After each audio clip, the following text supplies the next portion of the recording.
Mes chers frères, mes chères sœurs, l'objectif est le même pour Touba comme pour l'ensemble de la Côte d'Ivoire. Le bonheur de l'homme ivoirien, dans la paix, la liberté, la solidarité, la fraternité et l'amour. C'est tout un programme. Je sais une chose, et nous sommes d'accord là-dessus, depuis 1945, où je me suis présenté ici pour vous demander de me suivre dans la voie difficile de la lutte pour le syndicat agricole africain. Touba, comme un seul homme, a répondu oui.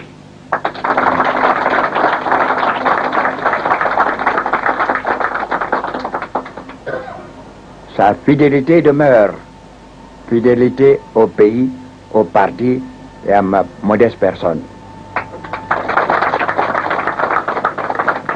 Nos cœurs battent à l'unisson.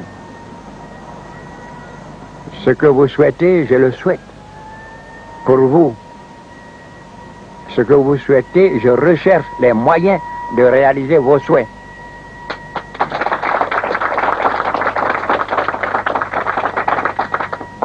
Une chose doit être faite et le plus tôt sera le mieux, ce sont les pistes rurales.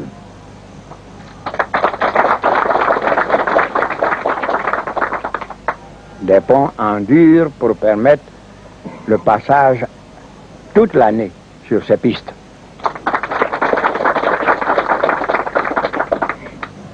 Pour le reste, faites-nous confiance. Au fur et à mesure que nous dégageons des moyens, les routes ne seraient plus un souhait, mais une réalité. Faites-moi confiance. Le plus urgent, c'est d'inviter la population à revenir. Je connais certaines régions où il y a des remontées déjà.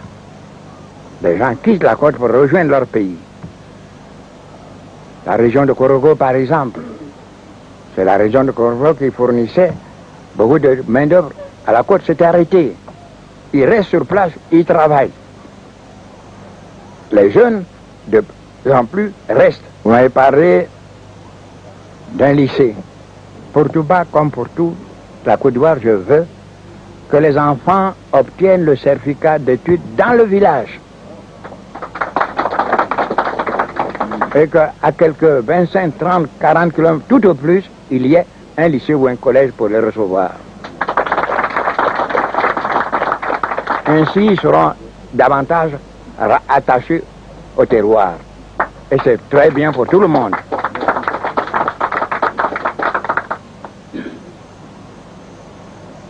Ce que femme veut, Dieu le veut. Et j'ai écouté avec beaucoup d'intérêt la locution de madame la représentante de la fille de Borotou.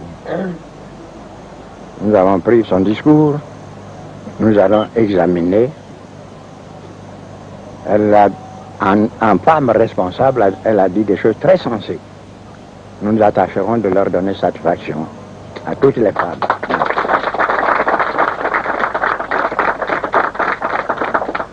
Dieu nous a permis jusqu'ici de voir se réaliser nos promesses. Votre dossier sera examiné attentivement. Soyez sûrs et certains que nous ferons le maximum pour vous permettre d'aller très vite de l'avant comme le reste du pays. Mais aidez-nous dans la lutte pour l'autosuffisance alimentaire. Nous n'allons pas continuer avec la houve ou la machette, mais avec des engins, des tracteurs. Le tracteur, un jour viendra, où les engins laboureront, sèmeront et récolteront. Nous n'en sommes pas encore là. Nous allons préparer le terrain dans un premier temps, mais nous demandons à nos frères d'avoir l'amitié et l'amabilité par leur travail d'enrichir ces terrains que nous aurons préparés préalablement pour eux. C'est un appel que je vous adresse. Parce que nous allons prendre des décisions pour que, à Touba, comme dans toute la Côte d'Ivoire, progressivement, bien entendu, il y ait autour des villages, à 3, 4, 5, 6 kilomètres, tout au plus, des terrains, des cultures aménagées pour permettre aux jeunes de cultiver. Ils pourront rentrer le soir dans le village. Dans le cas où l'implantation se situerait au-delà de 10 kilomètres, alors nous créerons un centre pour ces jeunes.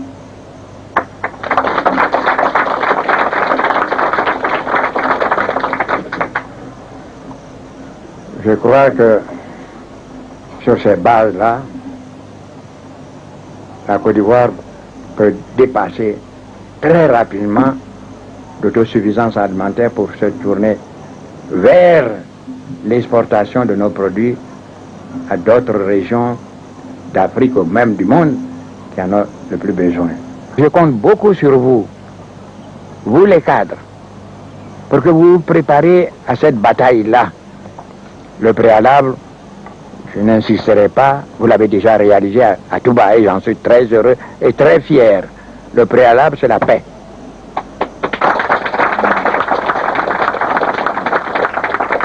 On ne peut rien sans la paix. Vous m'avez beaucoup attribué. Mais pensez-vous, si j'avais vu une Côte d'Ivoire déchirée, troublée, quelle que soit la petite intelligence que j'aurais mis à préparer des plans de développement, vous croyez que nous aurions pu avancer? C'est vous, les paysans de chez nous, les militants de chez nous, qui ont permis de réaliser le miracle ivoirien, le miracle d'abord à partir de la paix que nous avons instaurée dans le pays. Partout le sang a coulé, autour de nous, partout le sang a coulé.